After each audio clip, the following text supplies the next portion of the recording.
અહીંયા 1994 એક યોજના બની. મહારાજી 2 મિનિટ લો. 1994 એક યોજના બની અને યોજના બનાવનાર રમણભાઈ પટેલ પુરાલવાળા અને જગદીશચંદ્ર આહુજા, જેને મારી આગળ સ્વીકાર કર્યો કે રશ્મિભાઈ આ યોજના મેં જગદીશભાઈને કહ્યું કે આપણે કૃષ્ણને હટાવીએ અને પ્રાણનાથજીને ઘોષિત કરીએ. સાબરકાંઠાથી અમે અમદાવાદ ગાડીમાં સાથે જતા હતા ત્યારે આ યોજના બની અને એ યોજનાને સફળ બનાવવા માટે પન્નાજીના એક બહુ જ ટોપ લેવલની વ્યક્તિને એમણે સાધી દીધી અને એમનું નામ છે પૂર્વ ધર્મગુરુ જે આપણી પાસે હતા કિશનદાસજી મહારાજ. અને કિશનદાસજી મહારાજને સાધી અને ગમડજી અને બંગલાજીની અંદર જે ચાંદીની જીલ્દવાળા સ્વરૂપ સાહેબ છે, આ સત્ય ઘટના છે. હું 8 વર્ષ સુધી સાહેબ કેસ લડ્યો છું અભિયાનવાળાની સામે.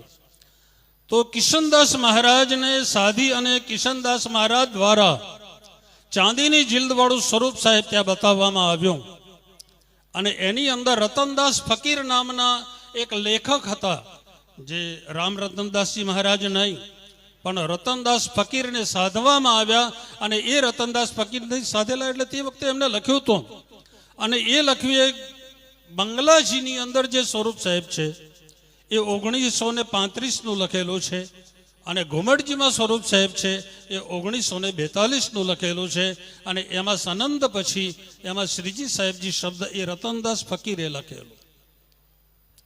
હવે કિશનદાસ મહારાજે સુંદર સાથને અને જગદીશભાઈ અને રમણભાઈ પટેલે કેટલાક સુંદર સાથને પન્નાજીમાં લઈ અને ત્યાં બતાવ્યું. એમાં કિશનદાસ મહારાજે મારા એક સુંદર સાથને તે વખતે એમના ગ્રુપમાં મારા પણ માણસો હતા અને એને કહ્યું કે જો આજ સુધી તો આપણે શ્રી કૃષ્ણજી મંત્ર ચલાવ્યો પણ હવે શ્રીજી સાહેબજી ચલાવવો છે.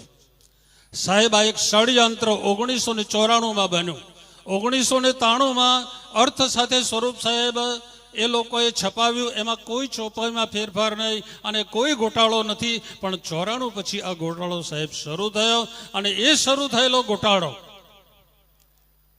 કિશનદાસ મહારાજ દ્વારા આગળ વધ્યો. પછી આમાં રાજનભાઈ, જેને રાજન સ્વામી કે, એ માણસે લખવાનું કામ કર્યું અને આ બધી આખી આ ટુકડીએ ભેગા થઈ અને સુંદર સાથને 2 વિભાગમાં વિભાજિત કરવાનું કામ કર્યું છે અને સુંદર સાધજી આજે પણ વિભાજિત થઈ રહ્યો છે. ત્યારે ધર્મપરાયણ સુંદર સાધજી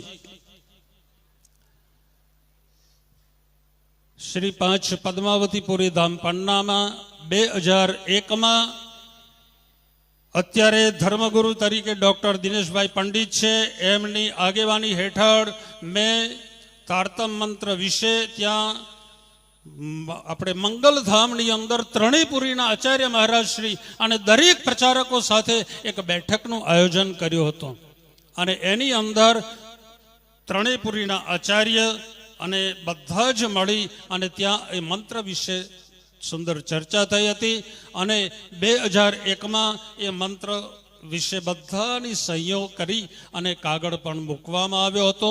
ત્યારે પન્નાના વિદ્વાનોએ મને બહુ જ સહયોગ આપ્યો. મહારાજશ્રીએ પણ મને સહયોગ આપ્યો.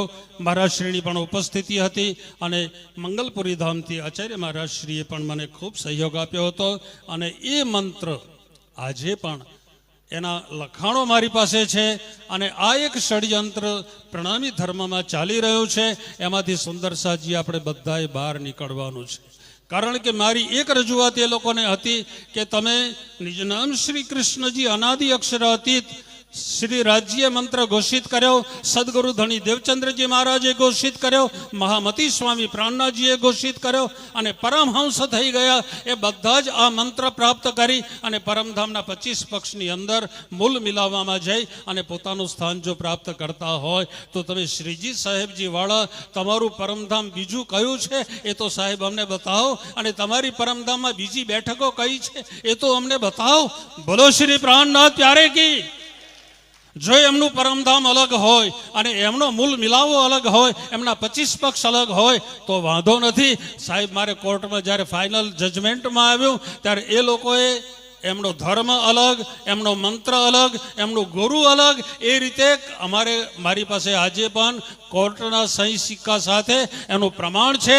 એટલે એ પ્રણામી ધર્મ નિજાનંદ સંપ્રદાયથી અલગ છે. તો એમનું અલગ પરમધામ જો આપણને બતાવે તો સાહેબ અમે વિચારીએ કે એ પરમધામ કયું છે.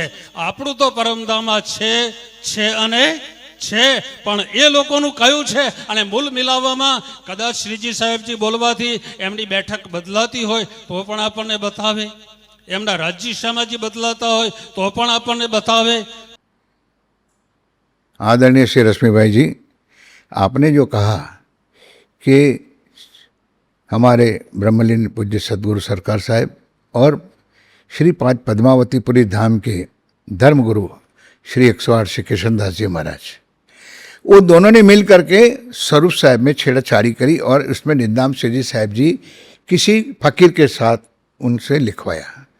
कभी आपने जीवन में सोचा है कि 300 साल, 250 साल, 125 साल, 150 साल से पुराने स्वरूप साहब में आज भी निजनाम सिंह साहब जी लिखा हुआ है? तो क्या इस सब में एक कृष्णदास जी महाराज ने और हमारे सरकार ने बदला दिया?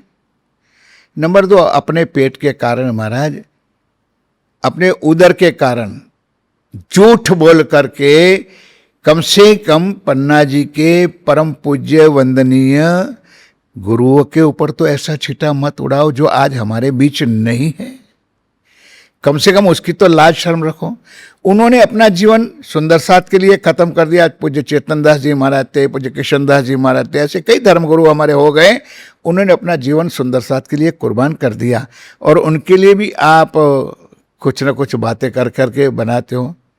महाराज क्षमा चाहता हूँ, आप इतना अपने पेट के लिए अपनी वाह, आपने बताओ कौन सा नया युवा वर्ग को जागृत किया, कौन से नवे युवा वर्ग को आपने धर्म के बारे में कुछ समझाया. और आपने कहा ना मैं 8 साल लड़ा हूं और 8 साल लड़ने के बाद रिजल्ट क्या आया वो तो आपने किसी को बताया नहीं.